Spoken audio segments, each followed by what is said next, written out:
Welcome to Transformative Principle, where I help you stop putting out fires and start leading. I'm your host, Jethro Jones. You can follow me on Twitter at Jethro Jones.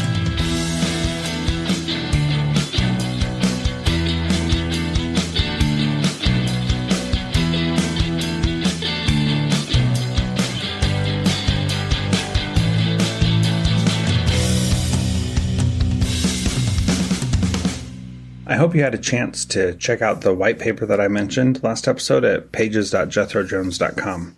Today I'm announcing a webinar that I'd like to invite you to that will help you figure out how to deal with the collective trauma we've all experienced and get support for adapting to what you see next year as you start a new school year.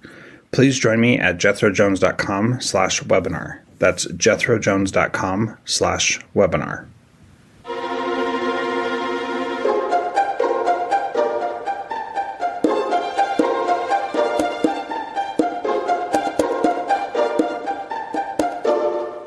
Welcome to Transformative Principle. I am excited to have on the podcast today Robert Quinn.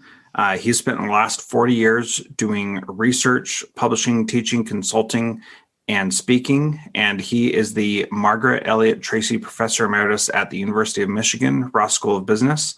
And he focuses his writing on purpose, leadership, culture, and change. And he's published 18 books. One of them is Deep Change, which is one of the great books out there. And Ryan Gottfredson, who is on the podcast a couple of times now, said that Deep Change is one of the best books that he has ever read. So that's quite an endorsement from someone who wrote one of the best books I've read. So I'm excited to have Bob on the program today. Bob, welcome to Transformative Principle. Thank you so much. I'm just delighted to be here.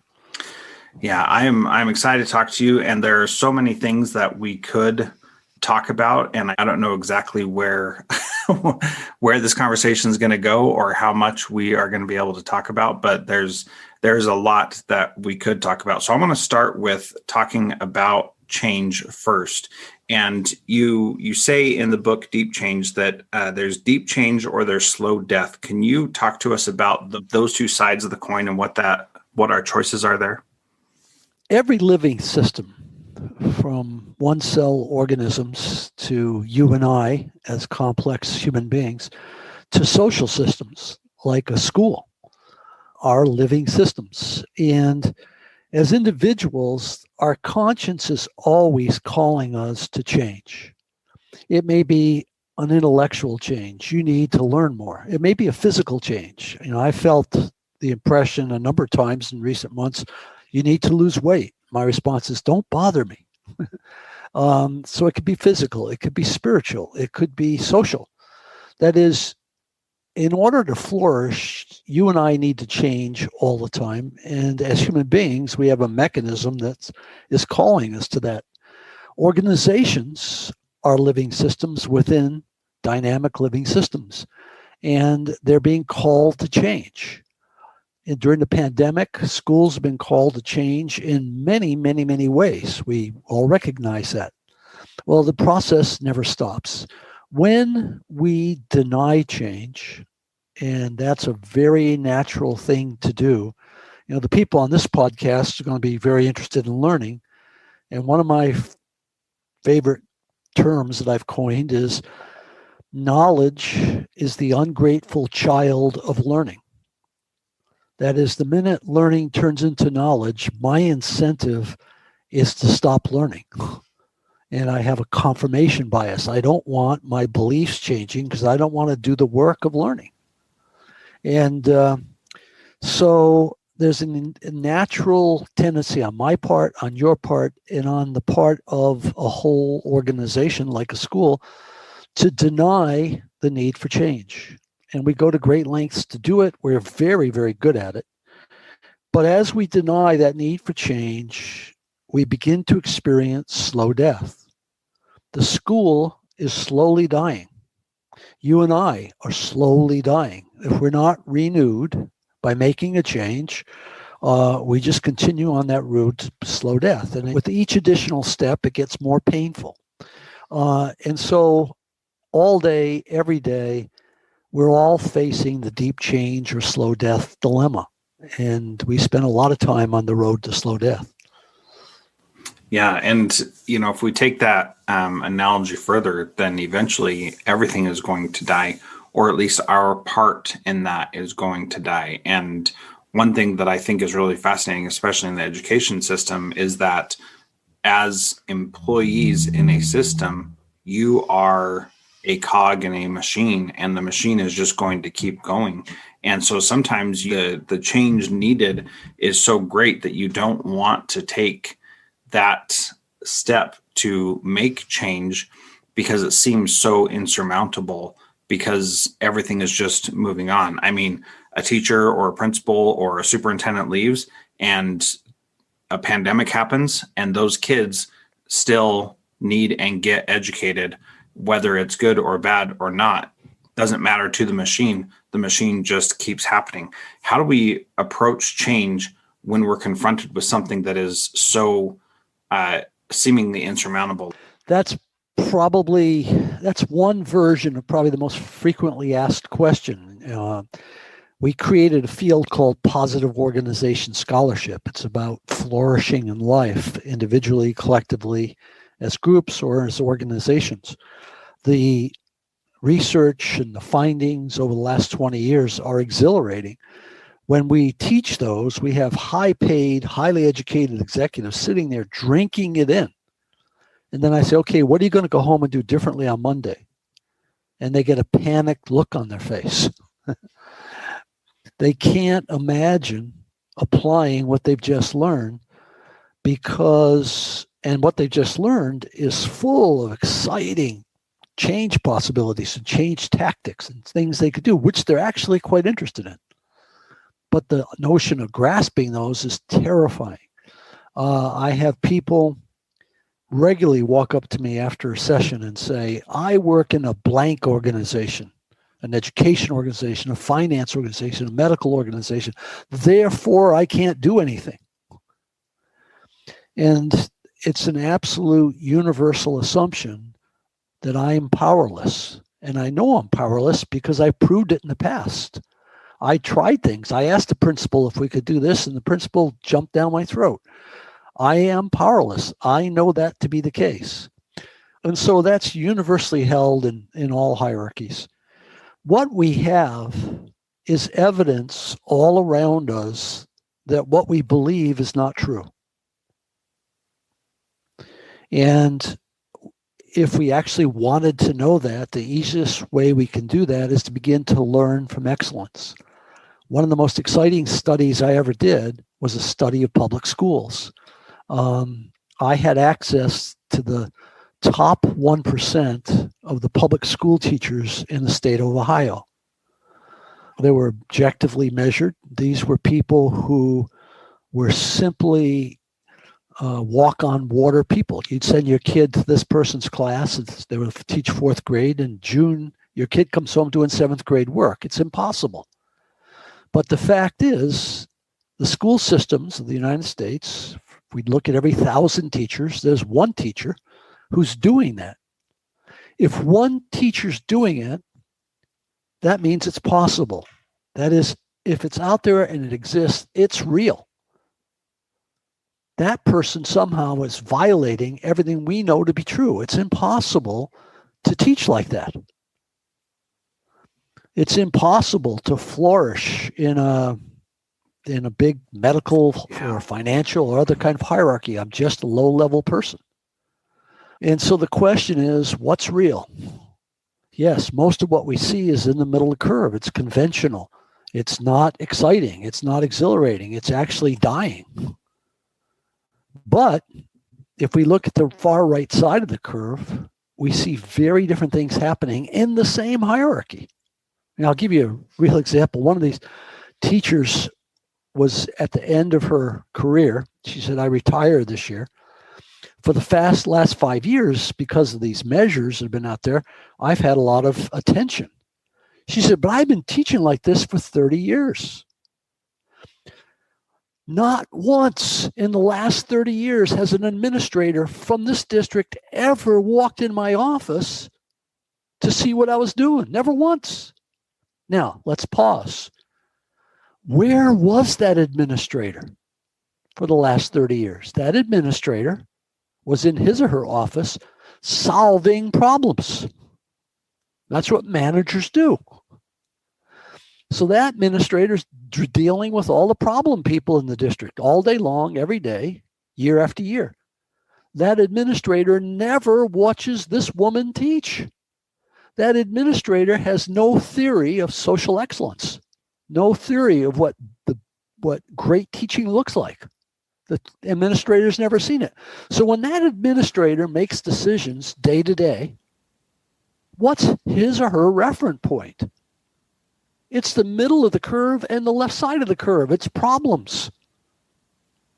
It's full of constraint. It does not aspire to excellence. And so what we're talking about is not some given administrator. We're talking about everyone. We all tend to learn from the middle of the curve, and we block out the right side of the curve. And the way you change things is you begin to learn from excellence. You begin to learn and aspire to that which is well outside the norm. I went on way too long, but that's my shortest answer. That's okay. Yeah, I appreciate that. Well, I love what you're saying about the way you change things is begin to learn from excellence. And I think that's so important. That's why I started this podcast.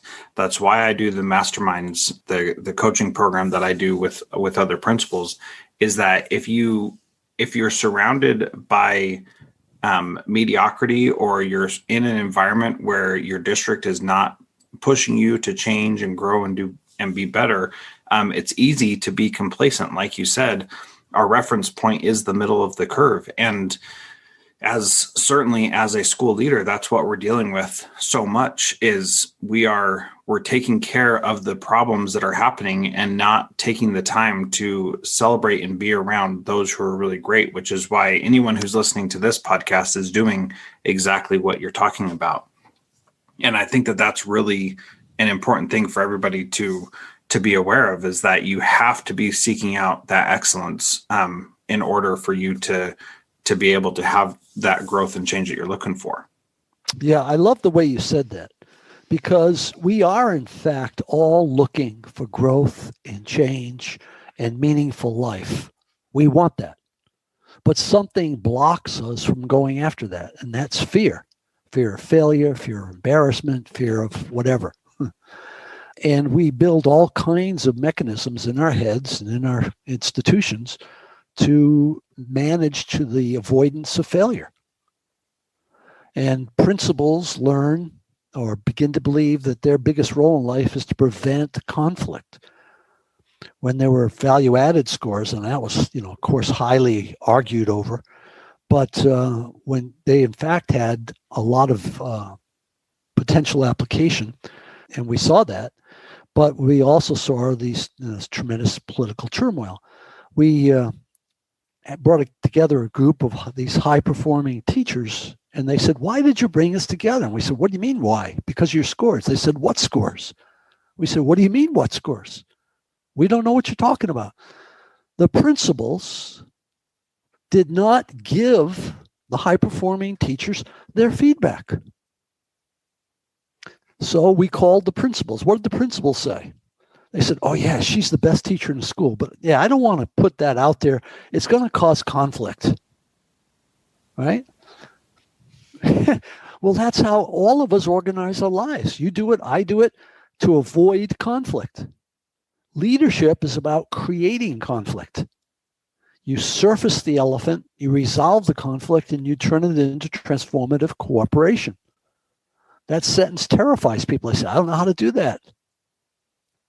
So we're talking about changing deeply held assumptions that drive the educational process in the public schools, in the universities, and in everyday life.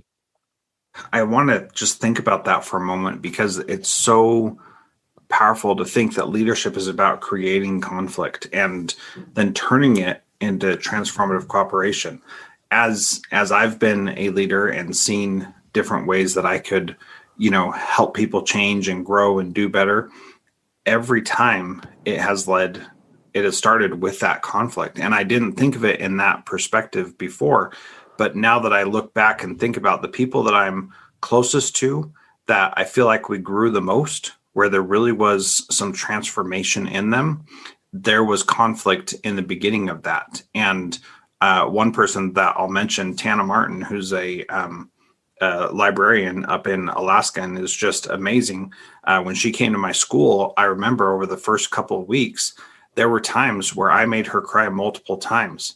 And I hated that. But at the same time, I saw so much potential in her that I knew it was worth it to bring up that situation and let her be frustrated for a moment. But I got to tell you, Bob, the way that she changed and the way that she improved her life was so inspiring that she's someone that I want to work with the rest of my life, because she's not afraid to push back on me either and say, well, this is what you're doing wrong. And that's what I think is just so valuable, but it's so easy to avoid that and just try to prevent any kind of conflict. And so I really appreciate you saying that. I love your account. Let's just think about your account. You say, I could see so much potential in her. So what was the driving variable? It was the realization or the actualization of potential in that woman. That wasn't selfish on your part. It was selfless. That was love. Now, let's think about the difference between great teachers and good teachers. Not bad, not normal, but good and great. We know scientifically that there are 4 variables that define transformational people, whether they're school teachers or CEOs. Number 1, they use idealized influence. That means they're selfless. They're models of selflessness. They don't have an agenda. They've transcended their ego. Number 2, individualized concern. There's an authentic, genuine concern. You looked at that woman and you had concern for her. Number 3, inspirational motivation. You link people to their best future. That's what you did. Number 4 is intellectual stimulation. It's a lousy title, but what it means is you constantly, instead of telling them what to do, you're constantly using inquiry.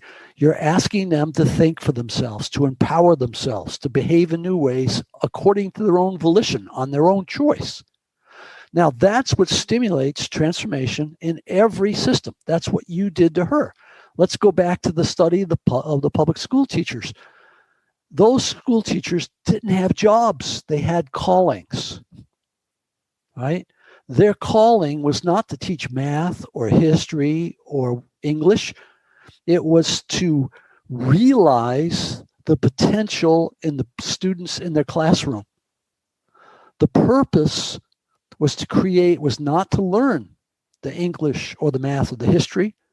The purpose was to develop the love of learning. If I get my kid to love learning, that kid's empowered all their lives.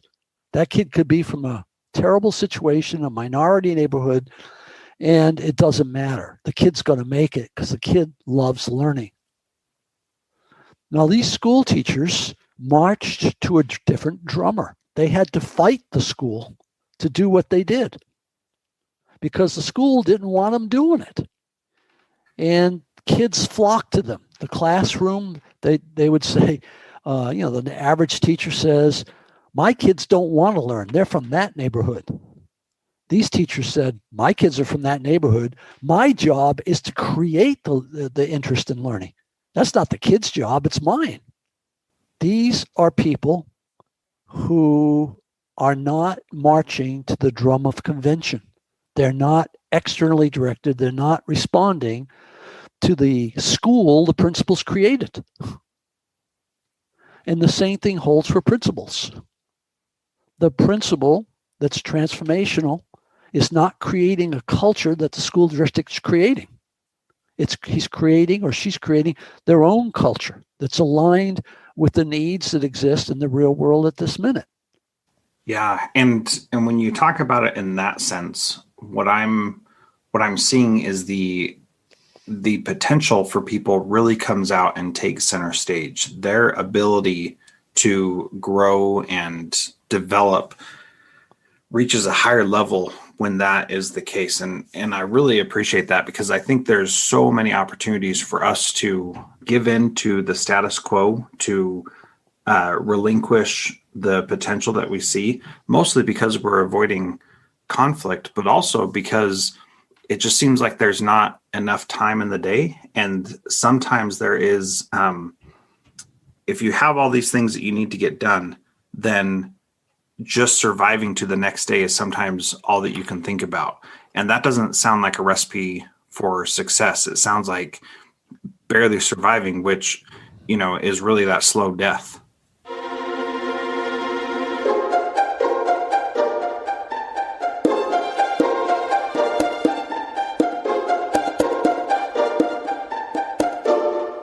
John Catt Educational supports high-quality teaching and learning by providing publications that are research-based, practical, and focused on the key topics proven essential in today's and tomorrow's schools. The latest John Catt publications include a book whose bold, transformative ideas amaze and infuriate people around the world, according to one reviewer, a title from global leaders in curriculum planning, practice, and retrieval, one book that says stop talking and start doing with regard to teacher well-being, and much more. These books, used by educators of all roles across North America and worldwide, amplify fresh, engaging voices with practical strategies to create transformative change. Learn more in our show notes at jethrojones.com/podcast.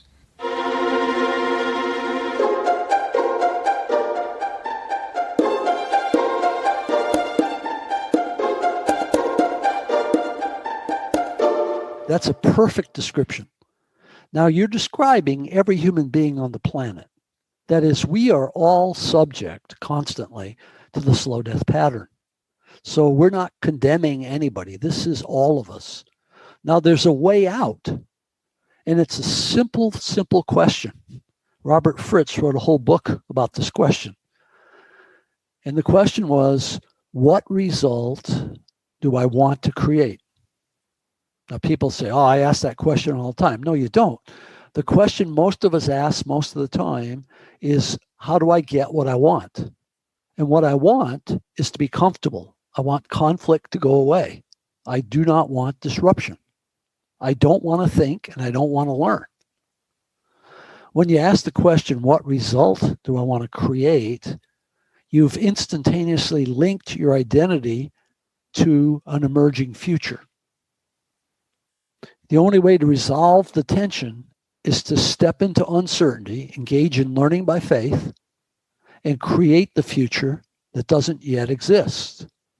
The moment you start to do that, your entire being changes. Your learning accelerates. You live in total commitment. Every one of the school teachers in the study we did had a higher purpose, and they were driven by it. And so every day, and then they had 20 years experience, 30 years experience, but every day was a new day. And when a kid came in that couldn't learn and who was disruptive, the solution wasn't throw them out of the class. The solution was, oh, I have a new challenge. How am I going to turn this kid into a learner when the kid's been traumatized their whole life? That's a very different orientation. But it makes a huge difference in your own life.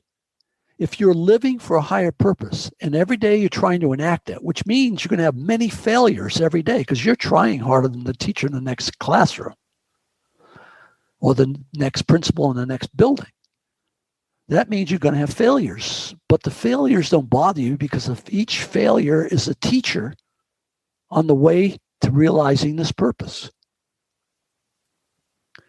Why am I on the earth? What's my mission here? What's my highest purpose? The research shows that people who can answer that question garnish a long list of benefits. They don't die as early, they live longer. They don't get this disease, they don't get that disease, they don't get that disease. They have richer social relation networks. They make more money. Every possible payoff you can think of is scientifically correlated with living a purpose-driven life, because the moment you embrace a higher purpose, you've transcended your ego. Instead of trying to satisfy your ego, you're now serving the community. And you're part of a greater whole. And you're learning and growing. The same thing holds for a person in the middle of a corporation. Doesn't matter what organization we're talking about. When you talk about a teacher or an educator having a calling, then that's them buying into that purpose-driven life and saying, I'm not just here to teach a class. I'm here to teach students. And I served a mission for my church in Russia, so I speak Russian. And one of the things that fascinated me when I was just a young man was that the way teaching is described in that language is that it's not I teach kids. No teacher says I teach a specific subject. They say I teach kids to a specific subject. And so kids are always the subject of that verb. They're always the one that we are teaching them, and then we take them to the subject in the same way that you would say, I go to the store. You use the same declension in the noun, which implies that I go with the kids to that, not I'm a math teacher. You wouldn't be able to say that in Russian. It doesn't make any sense. You can only say I teach kids to math, and the way that you approach that really highlights that you have a purpose, that it's not about teaching a subject, it's about teaching kids. And that's a small thing, Bob, but I think it's so important to lean into that purpose and to make that more important than we typically feel that it is, that really is, that matters a lot. And it allows you to do things that you typically wouldn't do. And what I've seen is great teachers and great leaders are often breaking the rules and not doing the things that they're supposed to. And in education, we're often a lot of rule followers, but those who are making changes really have to break the rules to make that happen. Can you talk a little bit about the need for breaking rules? Yes, I can. The moment that you commit to a purpose, you just moralized your life. You're now operating from your conscience, right? And there are many secular theories of moral development. And all of them include the shift from, include the transcendence of ego. You grow up as a dependent person. You internalize lots of expectations from a given group. You leave your parents because you want to be independent. And then you join some gang and you dress exactly like the gang. You're highly dependent on them. But then there's a moment where you find out who you are and you become free of the culture. And you begin to pursue your real identity. It's always a call of conscience. Thoreau described it beautifully. He said, when you take that leap, then you begin to separate things. When you act from principle, you separate church and state. You separate, and he names a number of things. He says, you even separate yourself. You separate the diabolical from the divine. Your best self begins to emerge. And so you're moralizing yourself. You're tying yourself to service to the higher good. And when you do that, now your logical mind, your imaginative mind, and your conscience are operating together. You feel like you're whole. You feel like you're one. Your interest now is in the good of the community, and you go out to serve the community, pursuing your higher purpose.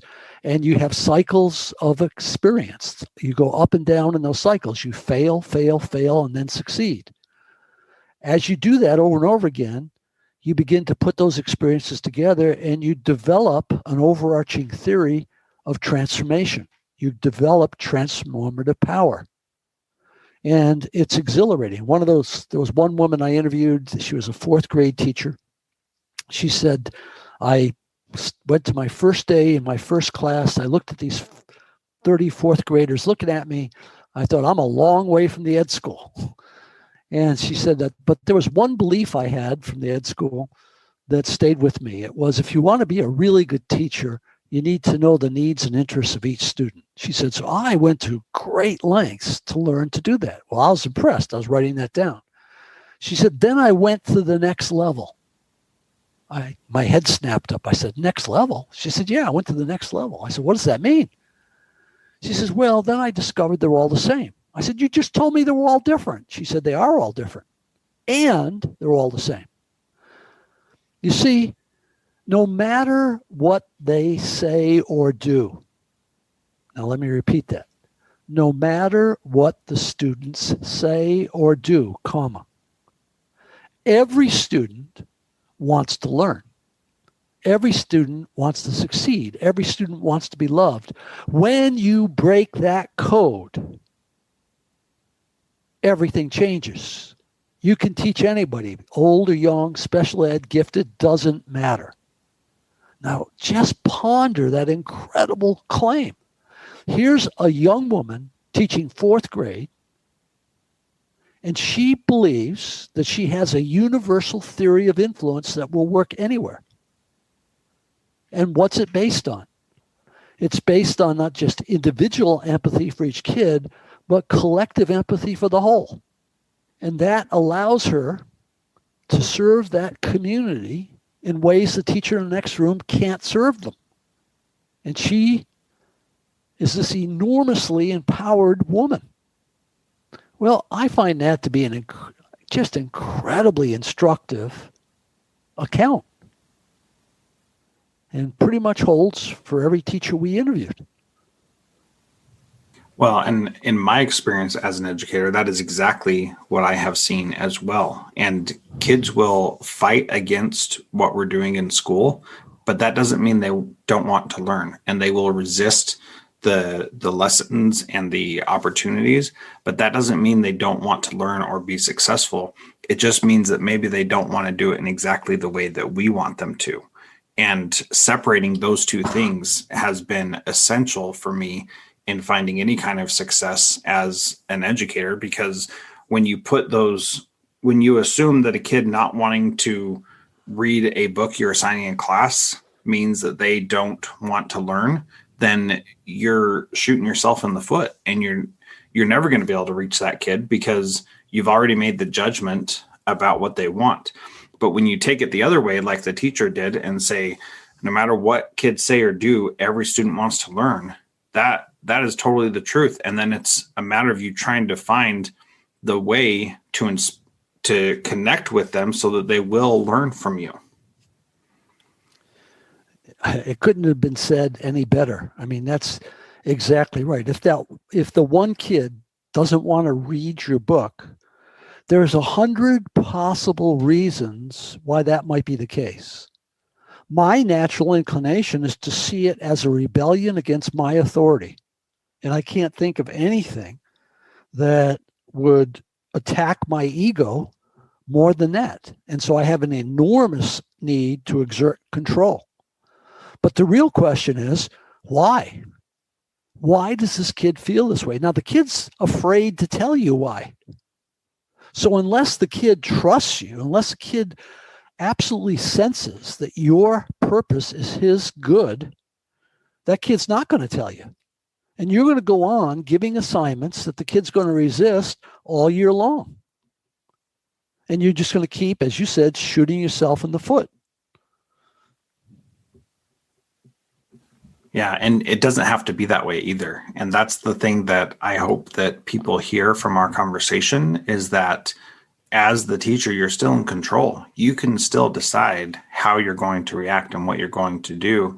And just because somebody is resistant to the plans or methods or strategies that you're using doesn't mean that all hope is lost. And taking this to the next level with principals as well, that just because your teachers don't want to do the change that you want to do doesn't mean that they don't want themselves to be successful in their craft.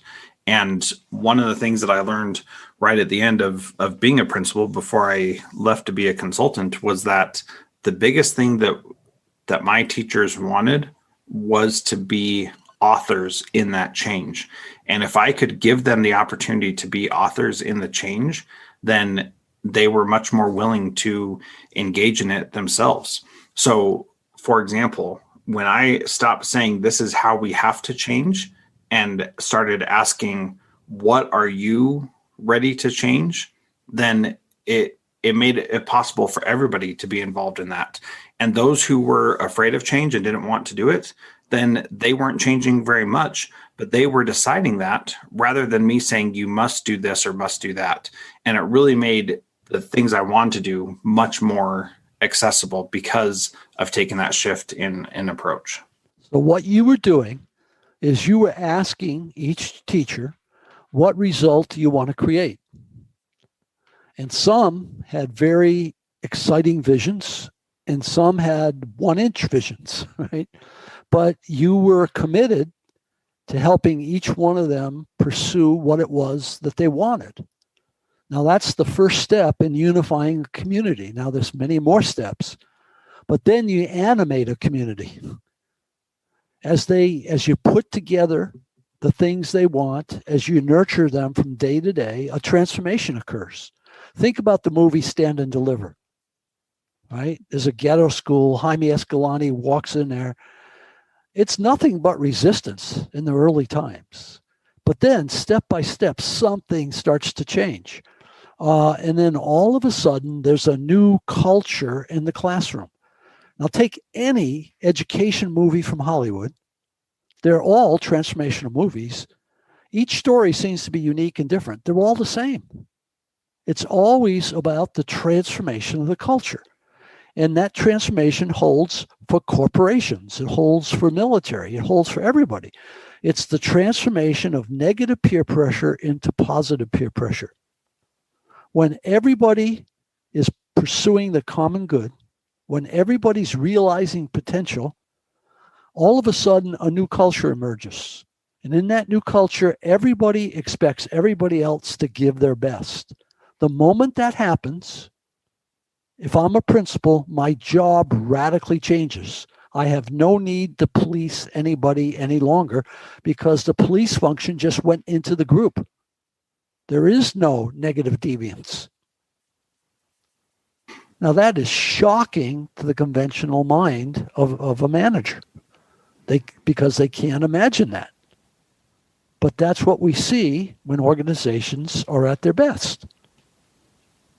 Yeah, and I'm glad you brought up Stand and Deliver because I was able to interview Henry Gradius, the principal of that school, who made it so that Jaime Escalante could do the things that he did really well, and he did exactly what you're talking about. And so if you haven't heard that interview, it's in the links at jethrojones.com/podcast. So make sure you check that out because it's so fascinating. Because one of the things that he talked about, and talk about a calling, at 83 years old, he was still teaching Spanish to local high school kids, and was just Henry Gradius was just a powerful example of someone who's really doing the things that we're talking about here.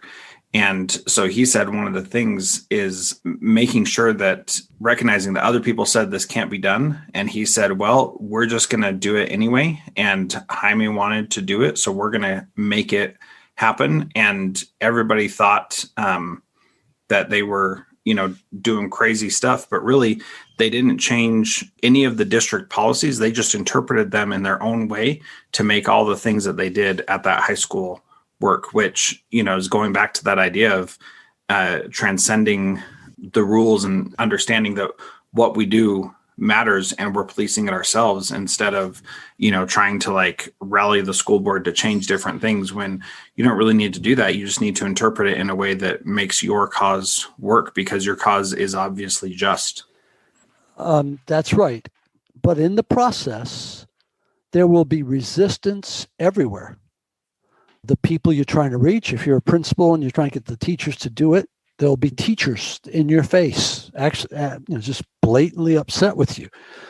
If you start to succeed and all the teachers buy in, now you're going to have problems to the district because the school's doing things other schools don't do, and it's a problem. It doesn't fit the hierarchy.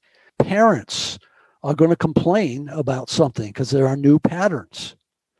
That is, for you to create social excellence, you are creating a new order, and that disrupts existing orders. And that is the conflict we talked about earlier. You can't be afraid of that. And you will be afraid of it unless you've internalized the purpose you're pursuing. And so those guys at Garfield High School had a really clear vision, and they were getting up in the morning full of energy, ready to fight the fights they had to fight. And that holds in any organization. Absolutely. Well, this has been a great conversation, Bob. I feel like we could go on for hours. So I do want to respect your time, though. And my final question is, what is one thing that a principal can do this week to be a transformative principal? That is a spectacular question. My response is, you sit down before you ever go in and you say, what result do I want to create? Now, most people can't answer that question. Sounds like an innocent question, but it's not. And so there's a larger question underneath it, and that is, why am I on the earth? What's my purpose in life? What's my mission in life? When I die, how will the planet be different because I'm here? So as a principal, am I here because this is my job? I get to feed my family because they pay me X dollars, and that's the reason I get up every morning? Or do I have a purpose on the earth? Do I love learning? Do I love fill in the blank? Do I have a vision of the impossible? Do I have a vision of every kid passing the AP exam in Garfield High School or whatever it might be?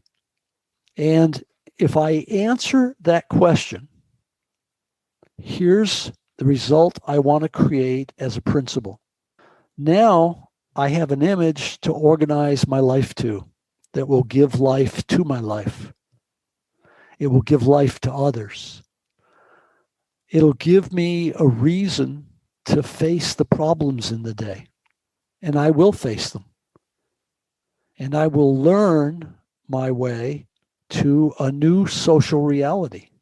That one simple question changes everything. Now, if you want 3 additional questions, it's what result do I want to create? Am I internally directed? That is, do I have integrity or hypocrisy? We all have hypocrisy. What's it mean for me to have integrity? How does my purpose link to my deepest values? The moment I answer that, I begin to generate courage. The third question is, am I other focused? Am I living in empathy for those teachers who don't want to cooperate? Do I know why the student won't read the book? Until I know that, I can't succeed. And the fourth one is, am I externally open? And what that means is, am I humble enough to co-create the future with other people? To co-create the future with others is to be in a conversation in which we're listening to each other. They listen to me because I authentically listen to them and they know it. And as we communicate, we are co-creating a new culture. What result do I want to create? Am I internally directed? Am I other focused? Am I externally open? You answer those 4 questions in every situation, and you will be a new principal. Not next week, but today. And the 4 questions apply all day long in every situation. They turn you into a dynamic whole that's aligned with the larger dynamic wholes of which you are a part. Everybody can do that, even people who know they can't. Yeah, I especially appreciate that last bit, that everybody can do that. And when you do, you're right. It totally changes your life. And I appreciate that. If you'd like to hear more from Bob Quinn, robertequinn.com is his website, and you can check that out. And Bob, just want to say thank you so much for your time and for being part of Transformative Principal Podcast. Well, Jethro, I would just say what you're doing is of enormous importance, and I appreciate being part of it today. Thank you.